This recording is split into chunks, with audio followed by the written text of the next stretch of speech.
Welcome back to the Sherwood Urban Farm. In today's video, I am going to show you how I transform my in-ground beds to tall raised beds. This will be the first part of a two-part series, and so in this first part I'm going to show you how I have built the beds. Well, first cleared the area, built the beds, laid down the paving, and then filled one of the beds.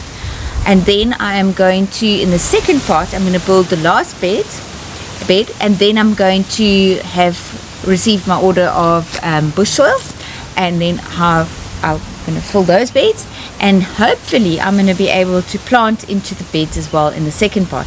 I'm not sure if that's going to happen. It all depends on how much rain we get. So if we get rain, it is forecast for this weekend, so I'm really praying that we are going to get rain. Then I'll be able to plant, because then our tanks will be more full, and then I'll be able to irrigate. At the moment I am not able to irrigate, so that's why I'm just doing all this work now while we are sitting in this sort of drought sort of situation. The reason I am changing my beds from in-ground beds to these tall raised beds is because of this lemon tree, and because I have a white stinkwood, a really big one, which I really love. I mean, it is amazing in summer, the amount of shade it provides in the garden. The grass actually grows under there, where it's completely dead elsewhere. And then I have a guava tree on that side. I'm not sure how much influence we have with the guava tree, because the compost is right under, the compost bins are right underneath the guava tree, so it might just be happy to stay there. I'm not sure. But that is a very big problem. So what I've done is I've laid down construction plastic underneath the raised bed so that the roots can't grow up into there. Because when I was clearing the raised beds, the in-ground raised beds, as I'm raking the soil away, you just see all the little roots, specifically from this tree, which have already gone up into the bed, which was just, sucking all the nutrients and all the moisture out of the bed. And already it's quite sandy soil that we've got here, and I don't still need extra suctions of nutrients and water. So I'm going to show you a series of hyperlapses. I enjoy watching hyperlapses. I hope you're going to enjoy it. It's quite satisfying seeing the progression of work being done. So that's really what it's going to be. I'll comment a bit on what I'm doing before them, and then that's sort of basically what the video is about. Just showing you that it's not actually as difficult as one would think to build these tall raised beds, specifically since I've used Aluzinc, which was actually what I had. We were going to build a little shed with it, and that's why they're also not as tall as my other tall raised beds. They only be 1/2 meter, because I was able to cut them lengthwise, and then I was able to get 24 meters from 4 sheets of corrugated roof sheeting. Also, the other advantage of the Aluzinc is that it's going to last longer, it's not going to rust. So let's get to it. Let me show you what I've been doing.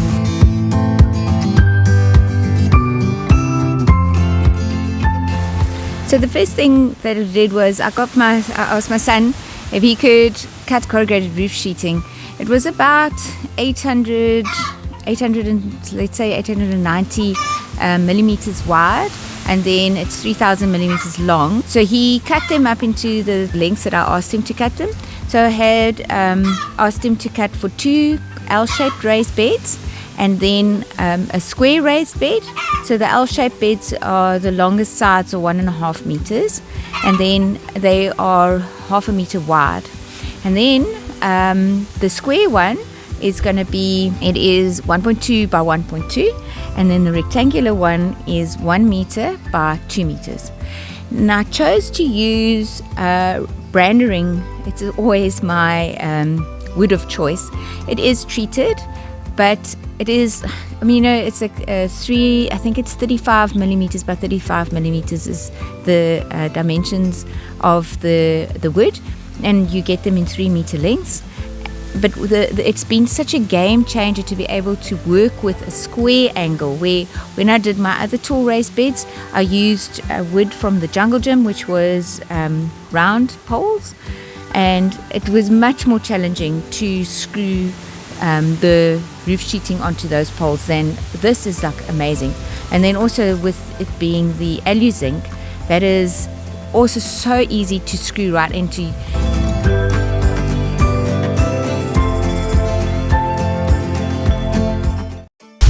Right, the next step is to clear clear away the current raised beds. You see there's a lot of bricks around. I was just sort of planning my where I'm going to lay the beds out and see how I'm going to fit everything in. So yeah, I just needed to clear this away so that I can get started.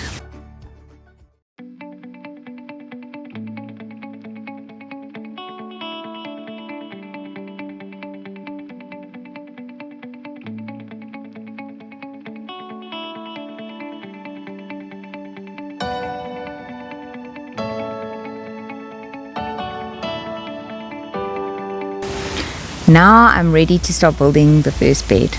This one, when it went well, it was fine. But when you'll see when I build a second L-shaped bed, I understood better which plates to join together first. So let's just have a look at how I did that.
So yeah, I'm putting down the construction plastic to prevent the roots of the trees from going in up into the bed. But the whole point of these beds is to prevent the roots going in.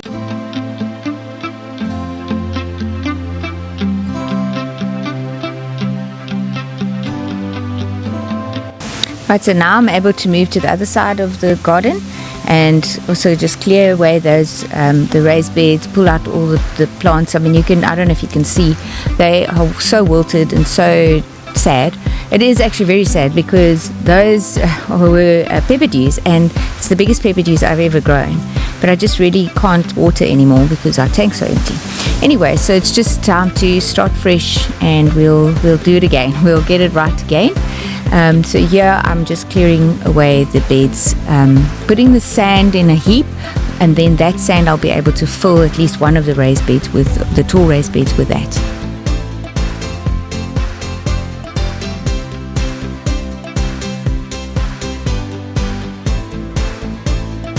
And now I'm ready to build the second L-shaped raised bed. This went much better. It is a little bit different because in the corner of the L, I've now got the branding on the outside as opposed to on the inside.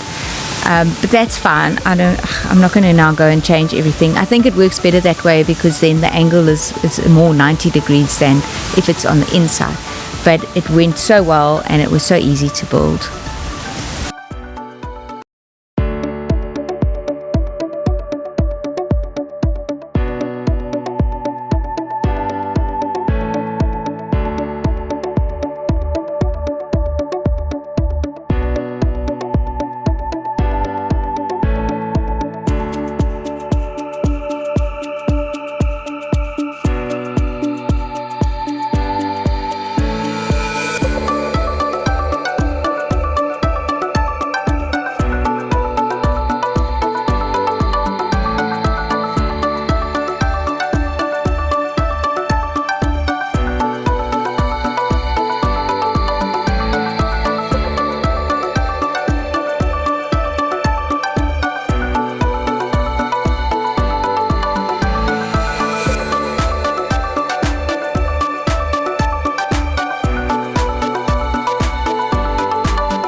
So I've gotten so efficient at building these raised beds now. I was able to, within about 2 hours, build that L-shaped bed and the square bed. And it obviously the square bed was really easy. It's just 4 posts and then you just sort of whack them together. But I'd realized how to do it, doing them in the most efficient way.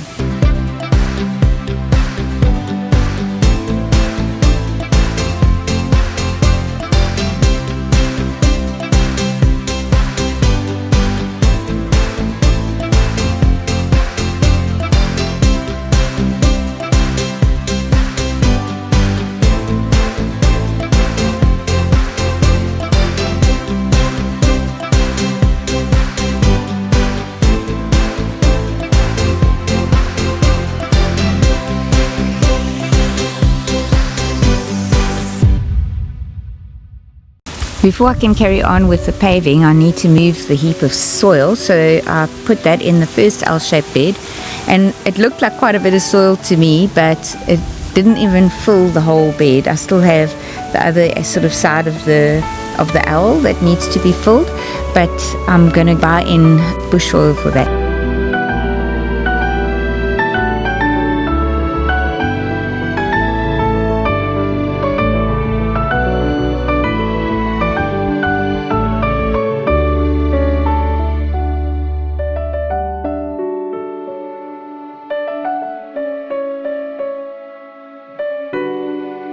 Now I'm able to come around the corner with the bricks, seeing that that heap is out of the way, and then I can position the square bed in its place.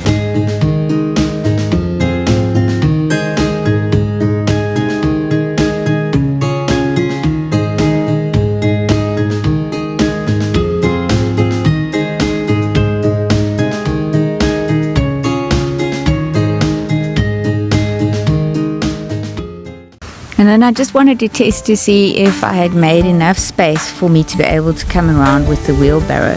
So the paths are obviously going to be a lot wider than they would be if you were doing, in-ground beds. But I actually am still gaining, because underneath the lemon tree I had a bed there, but I couldn't grow anything in it. Firstly, there was too much shade and it's right under the tree, so obviously it's going to take all the nutrients. And there's areas against the wall and that where I wasn't able to grow.